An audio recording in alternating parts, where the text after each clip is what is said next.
Donc, bonjour à tous.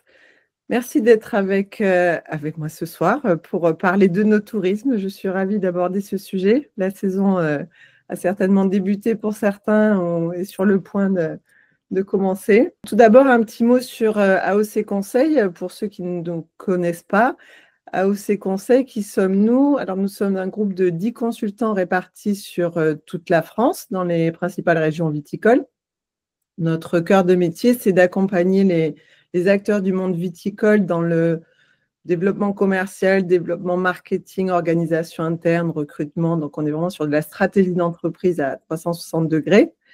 Et nos types de clients, on a différents types de clients. Ça va de la propriété familiale au groupement de domaines, aux syndicats viticoles, puisqu'on fait de plus en plus de collectifs également, à la maison des gosses ou encore à la cave coopérative. Alors aujourd'hui, l'objectif de ce webinaire, c'est avant tout de venir vous révéler, surtout fournir des outils simples, pratico-pratiques, on va dire, et efficaces pour faire évoluer votre offre no touristique pour cette année, pour l'année prochaine, ou l'améliorer ou la revoir dans tous les cas, apporter des éléments.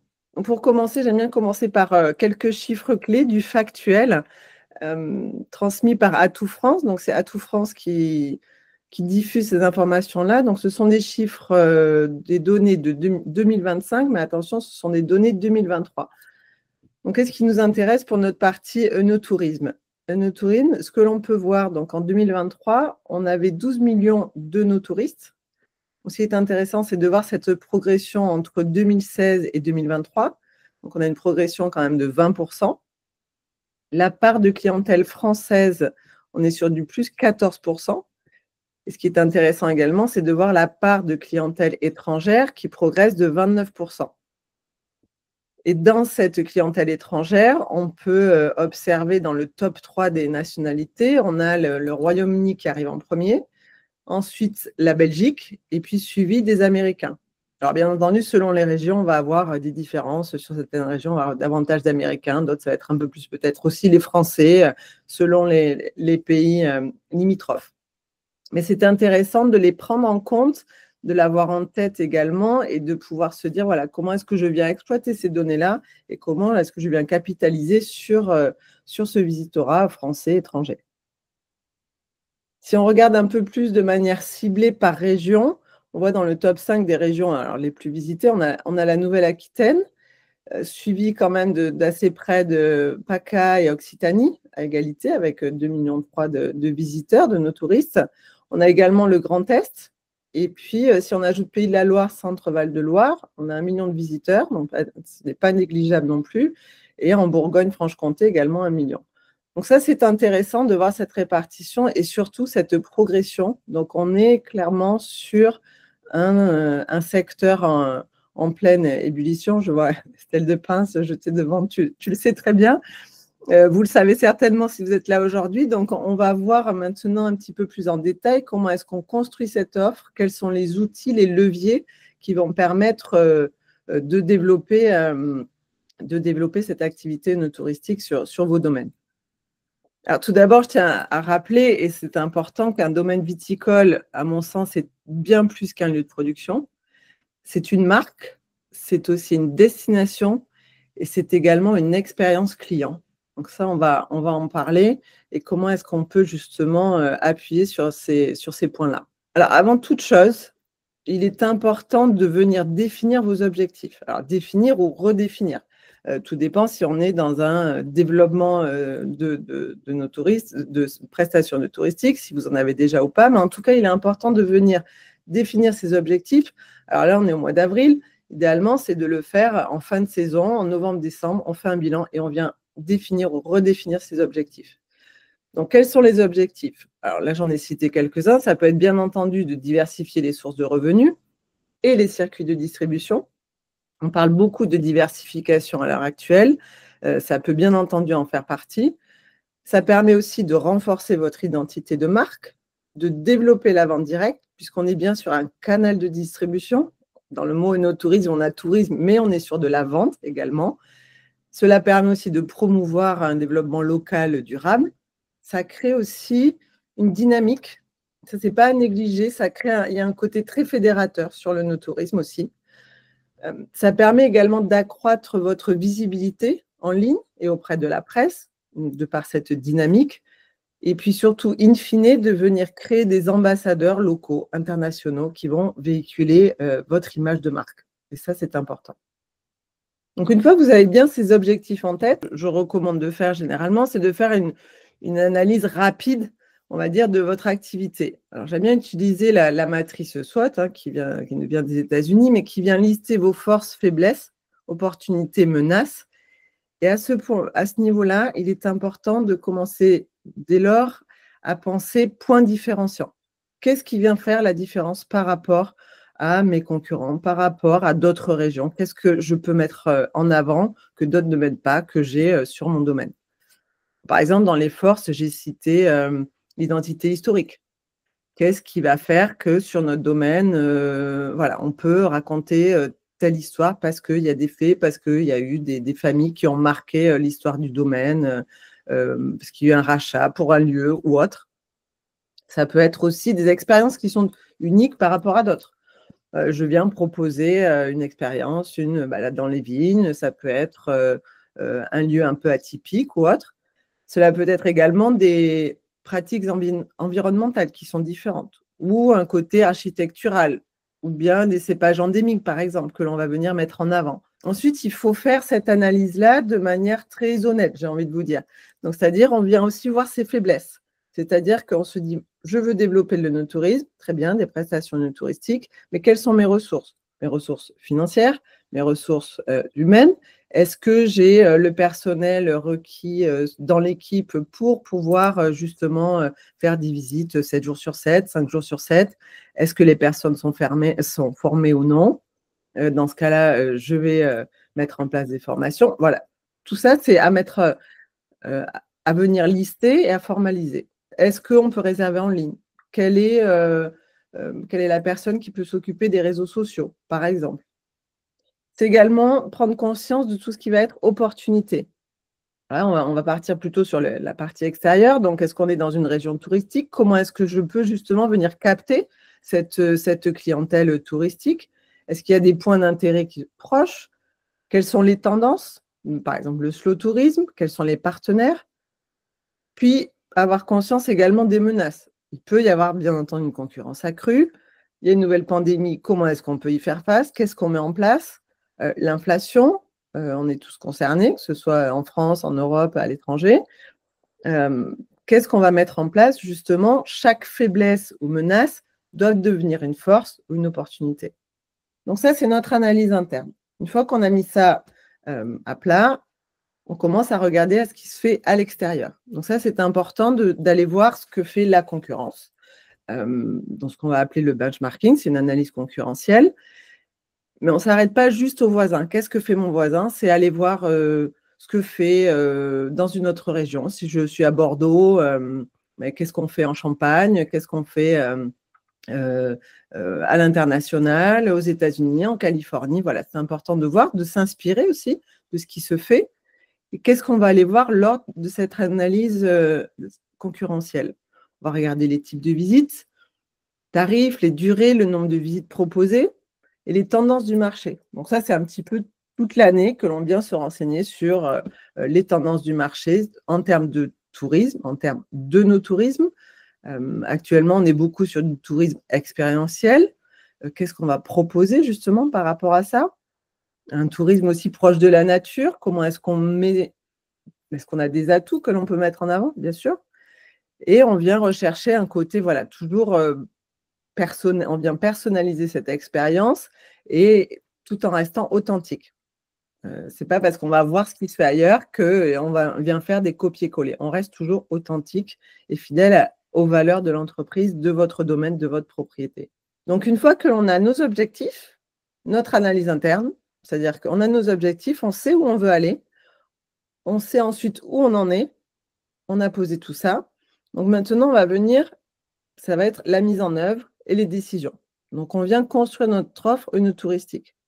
Moi, j'aime bien adapter le marketing mix à cette partie-là. Le marketing mix, vous connaissez peut-être les 4 P. Maintenant, on parle plutôt de 7 P. Donc, les 4 P, on a tout d'abord le produit. Alors ici, en l'occurrence, ça va être la prestation. Il est important, premier point, lorsque vous construisez votre offre touristique, d'avoir un positionnement prix, positionnement en termes de service également dans vos prestations qui correspondent à vos produits, à vos vins. On ne peut pas avoir un décalage trop flagrant entre votre positionnement produit et le positionnement de vos prestations. Deuxième point, ce qui va être important, c'est de venir créer une gamme de visites. C'est-à-dire de la même manière que vous créez vos gammes de vins, vous avez rarement un seul vin rouge, vous allez en avoir un peu plus haut de gamme, milieu de gamme, entrée de gamme. De la même manière, on va avoir une gamme de prestations œnotouristiques. Donc, on va aller de la visite simple avec dégustation d'un vin à une verticale, par exemple, un accord mets et vins. On peut avoir une offre différenciante avec, par exemple, des visites en Segway, des trottinettes tout-terrain, des dégustations dans les arbres. Donc là, on vient attirer par des prestations différentes d'autres domaines. On vient également, par exemple, on peut créer des événements clés durant la saison. On vient rythmer cette saison œnotouristique. On peut avoir des soirées-concerts, des marchés gourmands. Je pense, alors moi je suis basée pour ma part en Sud-Gironde, je pense aux apéros dorés de la Tour Blanche, voilà, qui viennent rythmer au fil de la saison touristique par un format un peu after work dans un site un peu insolite. Et puis, on peut avoir des soirées théâtrales aussi, où je suis allée dans le Gers, où je vais régulièrement, on en a aussi. Voilà, ça permet de continuer dans cette dynamique-là.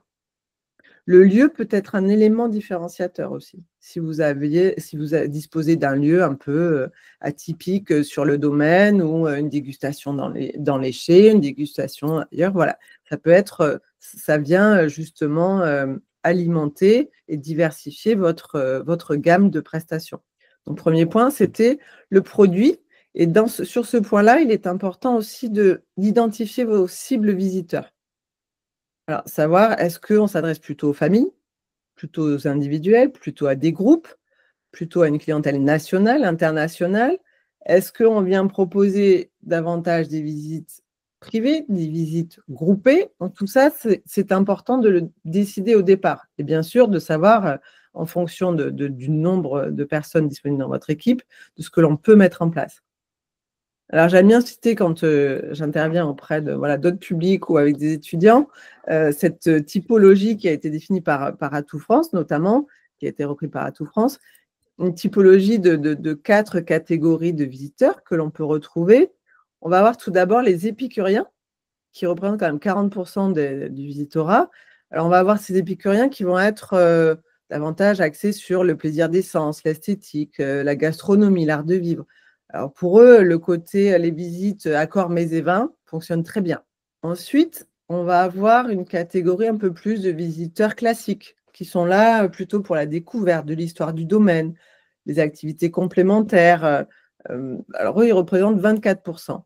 En troisième catégorie, on retrouve les explorateurs. Eux, ils aiment bien connaître les secrets du vin, les adresses un peu méconnues, insolites, des choses qu'ils ne voient pas ailleurs. Pour eux, on est à peu près à 20%. Et en dernier point, on va avoir les experts. Alors là, on va avoir plutôt des experts du vin, ce que nous, on peut appeler aussi un peu semi-professionnels. Donc là, on va avoir besoin certainement d'aller plus loin sur la partie technique, quitte à faire appel au maître de chez, au directeur technique. Mais c'est important d'avoir ces 4 catégories en tête lorsque l'on construit cette gamme œnotouristique pour se dire, ben voilà, là j'ai telle visite, mais ça peut correspondre à tel type de client. Puisque là, c'est une clientèle que l'on retrouve aussi à l'international, une typologie que l'on retrouve aussi à l'international. Sur le deuxième point dans ce marketing mix, on va retrouver le prix. Le prix, ça c'est souvent la grande question. Est-ce qu'on est sur une visite gratuite, une visite payante? Est-ce qu'on a différents tarifs pour différentes cibles visiteurs? Moi, j'ai envie de vous dire, tout est possible. En revanche, encore une fois, il faut que le prix de votre activité, de cette prestation, soit bien en lien avec le tarif et le positionnement de vos vins. Il doit être aussi en lien avec les concurrents directs. Si vous êtes dans une zone ou dans une région où vous avez très peu de visites facturées, forcément, sortir une visite à 40 €, ce n'est pas facile. Donc, on vient s'adapter, mais c'est toujours en fonction de ce qui se fait, des concurrents directs, et aussi de ce que vous pouvez proposer. Quel type de service, quel niveau de qualité perçu. Et bien entendu, on doit pouvoir rentabiliser le temps passé, parce que c'est du temps passé, même si on ne compte pas son temps parfois, quand on est propriétaire ou sur un domaine, c'est important. Donc parfois, même valoriser une offre à 5 €, on vient professionnaliser votre image et vous venez valoriser votre temps passé. Ça, c'est important.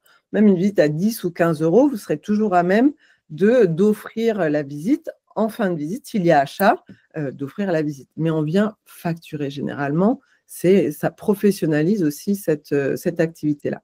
Petit rappel sur le tarif des vins. Il est important de respecter la cohérence tarifaire de vos différents canaux de distribution. Donc là, je fais appel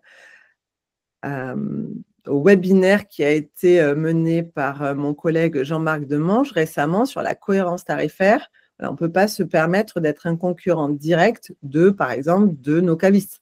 Je vends à la propriété un vin à 12 €. Si mon caviste le vend à 15 €, on n'est pas sur les bons prix. Donc, on doit tous être sur les mêmes prix. Il faut qu'il y ait cette cohérence tarifaire qui soit respectée. Voilà, donc Jean-Marc l'explique très bien dans son webinaire. Je vous invite à le visionner en replay pour avoir cette cohérence au niveau de la boutique, au niveau de votre caveau. Ensuite, toujours sur ce marketing mix, on va parler en anglais, c'est la place, c'est la distribution. Alors ici, dans ce cas-là, on vient l'adapter à l'œnotourisme, ça va être l'accessibilité. Comment est-ce que les visiteurs accèdent à votre offre? Est-ce qu'il y a une visibilité en ligne? Est-ce que c'est accessible pour la réservation? Office de tourisme, rue des Vignerons, Wine List, Wine Tour Booking, j'en avais parlé aussi, les comités régionaux de tourisme, il faut être visible. Module de réservation en ligne depuis votre site, encore mieux.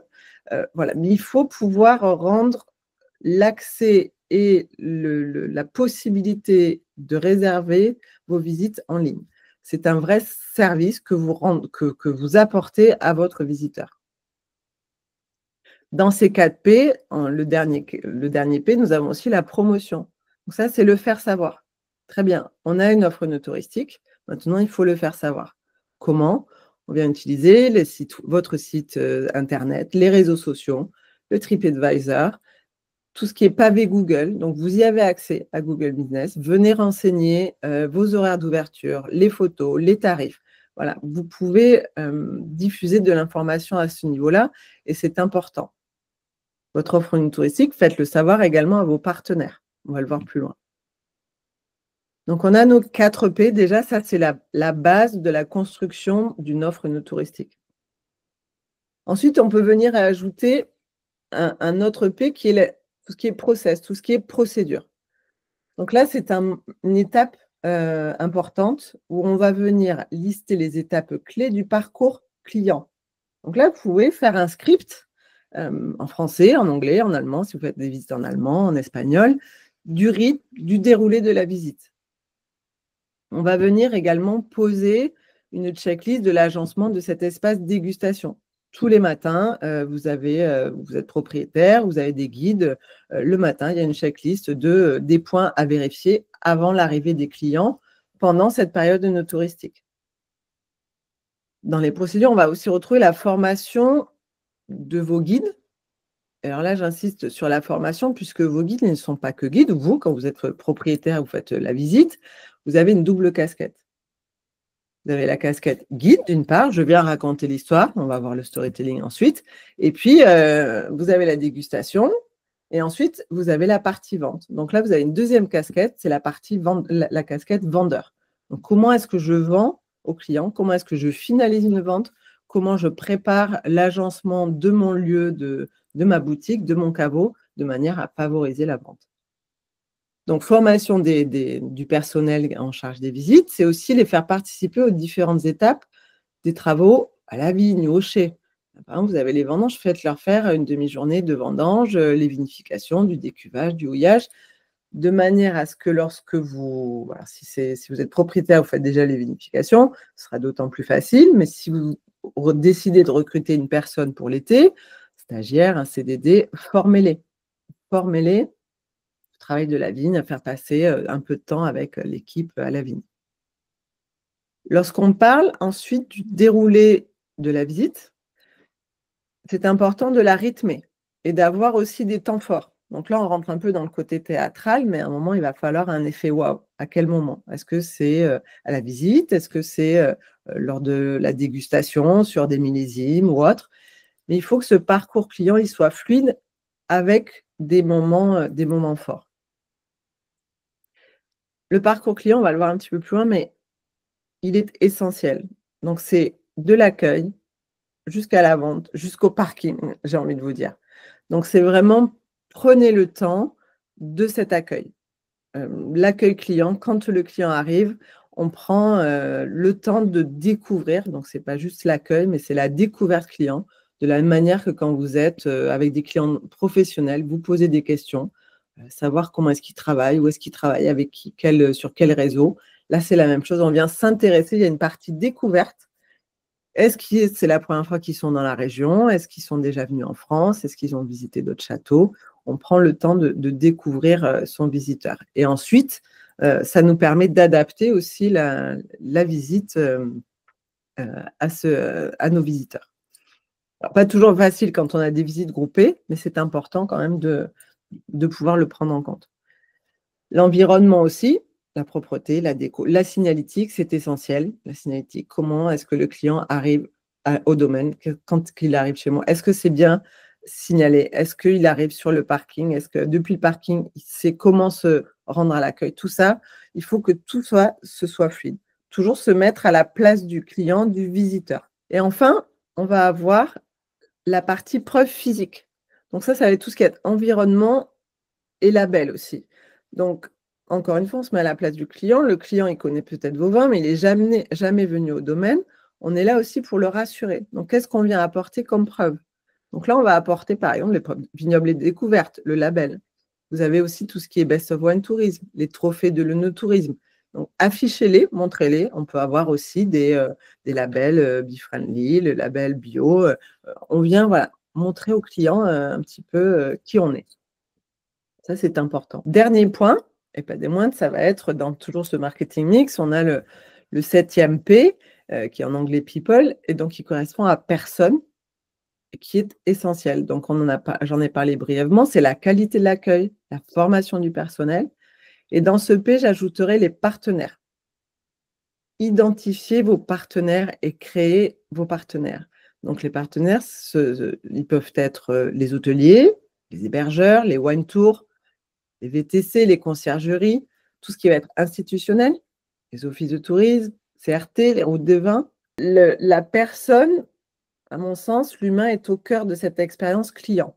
Donc, c'est au-delà de l'accueil, c'est l'expérience vécue, c'est l'émotion. À partir du moment où vous créez de l'émotion, c'est le souvenir qui marque et c'est là qu'on est vraiment dans l'expérience client.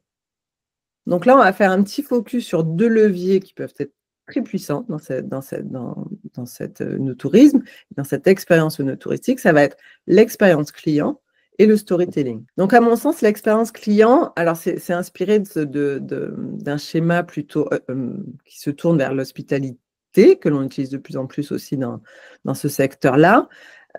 Où est-ce que ça commence? Donc, tout d'abord, on a l'inspiration, on veut aller visiter un domaine en Cognac, par exemple. Ouais. Ok, très bien. Je commence à faire ma recherche. Commence l'expérience client. Est-ce que je peux réserver en ligne? Quel est le site internet? Donc, il y a un site internet en français, en anglais, un module de réservation. Si vous ne l'avez pas, vous pouvez faire, ça peut être réserver, une possibilité de réserver en ligne avec des prestataires, mais en tout cas, une possibilité de réserver en ligne. L'expérience client continue. On réserve en ligne, l'accueil, la signalétique, on arrive sur le site et à ce moment-là, ça va être la fameuse la découverte de son visiteur. Donc, on prend le temps de découvrir le visiteur. Ensuite, on va avoir le parcours client, l'effet wow à un moment, la dégustation, la vente, idéalement, l'accompagnement éventuellement jusqu'au parking ou autre, s'il y a des achats. Et ensuite, on va avoir le suivi. Donc, ce qui va être après la visite de notre client. Comment est-ce qu'on vient justement garder le lien avec ce client? Donc là, c'est là qu'il va falloir aussi utiliser des bases de données ou des CRM, des logiciels qui vont vous permettre de garder le lien avec vos clients. L'expérience client, ce que l'on constate aujourd'hui, c'est que les visiteurs ne veulent plus juste visiter. Moi, je suis la première, hein, quand je vais dans des régions viticoles, à vouloir, ce n'est pas juste une visite, c'est une expérience que l'on veut. On veut vivre une expérience et donc c'est à vous, propriétaire, guide, de créer de l'émotion. J'ai envie de vous dire, on a une chance dans le no-tourisme, c'est qu'on peut faire appel aux sens.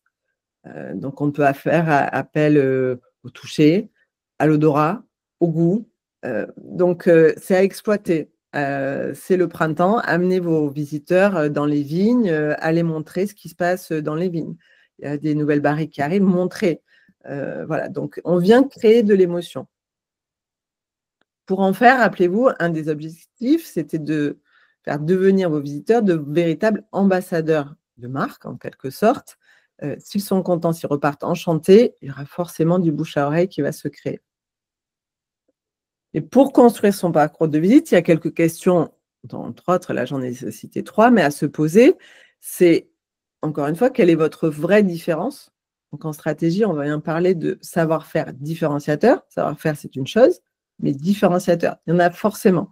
Parfois, j'arrive sur des domaines avec des clients qui me disent « Non, non, mais nous, on n'a rien de différent des autres. » Non, ce n'est pas vrai, vous avez tous quelque chose de différent, quelque chose à mettre en avant. Demandez à vos amis, à votre famille, ayez un retour aussi de vos clients.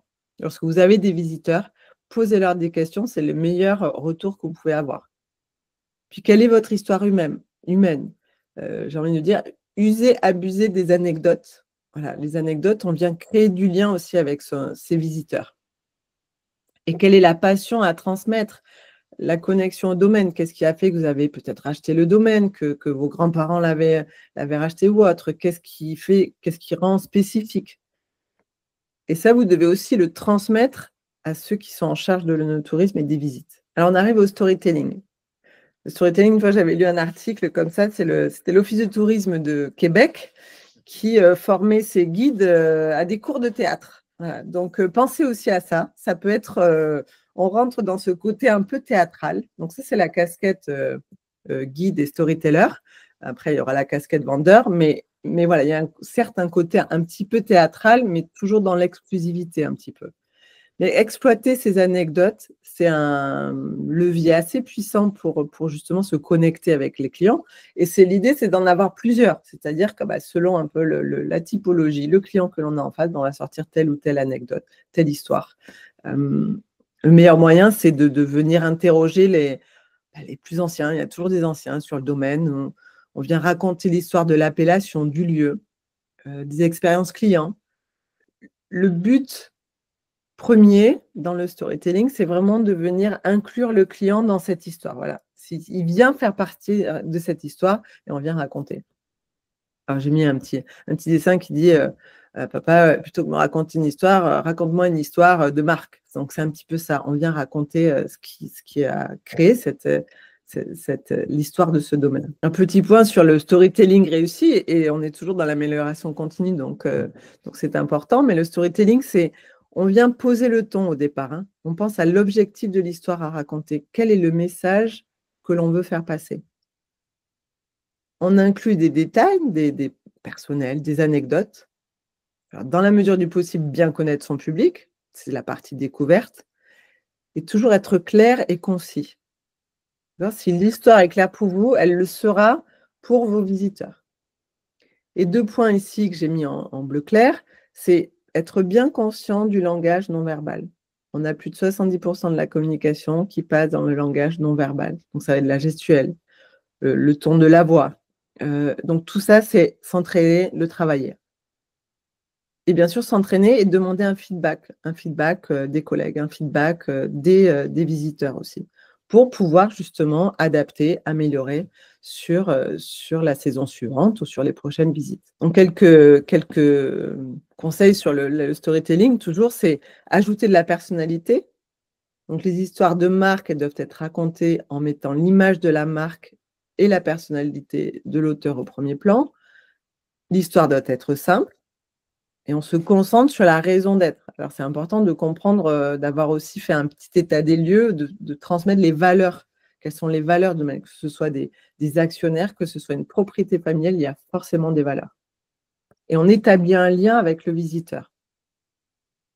Rappelez-vous que les clients achètent votre histoire et pas seulement les produits ou les vins. Moi, je suis la première. Quand je vais dans une région viticole et je visite un domaine, si l'histoire m'a marqué, l'année dernière, voilà, ce que je disais, j'étais dans le Priorat, c'est très bien passé. Il y avait une architecture très spécifique. Les vins, on a été bien reçus, dégustation assise. Et forcément, je ramène du vin et quand je le partage avec des amis, il y a la petite histoire à raconter. Voilà. Et ça, c'est la meilleure promotion que l'on puisse faire des vins, c'est bien le bouche à oreille. Donc, on fait en sorte que les autres puissent raconter votre histoire. Si elle est simple, ils la raconteront. Et percutante, bien sûr. Voilà, donc ça, c'était le focus storytelling et expérience client. Pour terminer sur la stratégie, rappelez-vous, vous êtes venu définir au départ vos objectifs. Ensuite, on a fait une analyse interne, de se dire quelles sont mes ressources humaines, mes ressources financières, selon les objectifs que j'ai fixés au départ. Ensuite, on est venu faire la mise en œuvre, la formation, la construction de nos offres touristiques en cohérence tarifaire toujours. Ensuite, la récolte des données, de la donnée client, l'aménagement du lieu de vente. OK, donc on a toute la saison qui se passe, on a mis tout ça en place.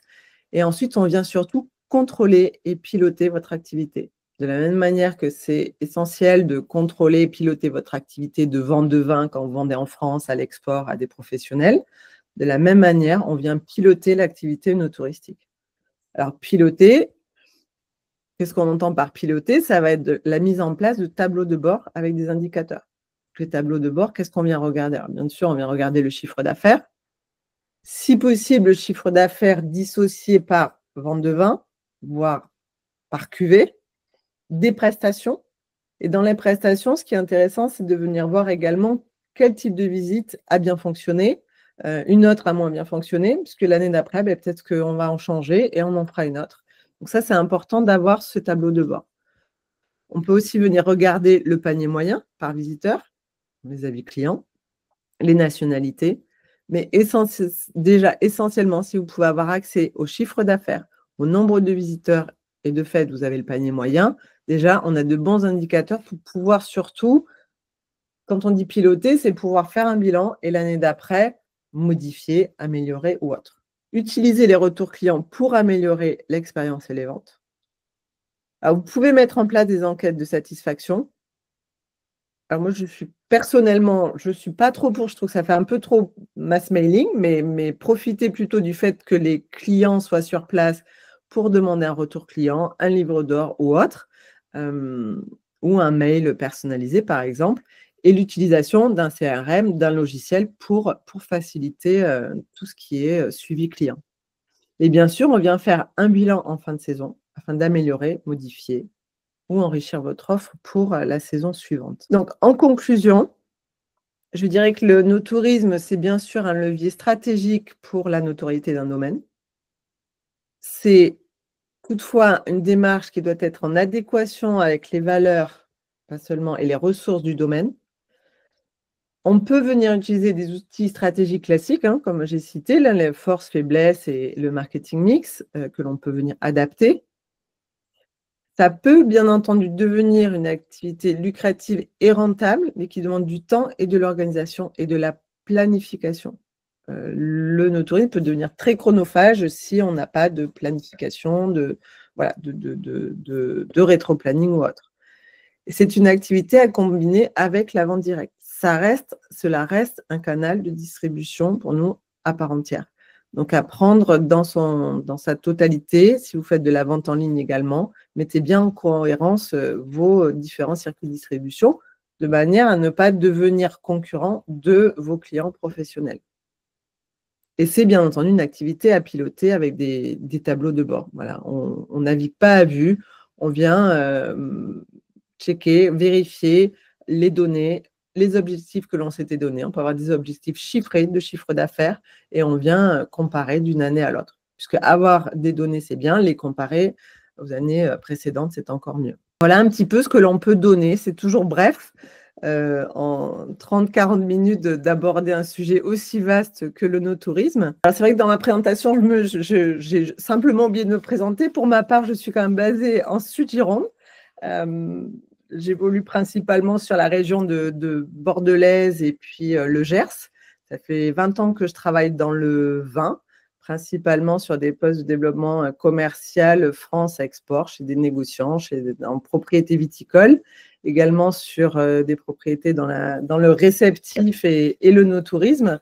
Voilà, après avoir fait des débuts dans les spiritueux chez Pernod Ricard, j'ai assez rapidement basculé sur les vins et sur ce monde passionnant qu'il est.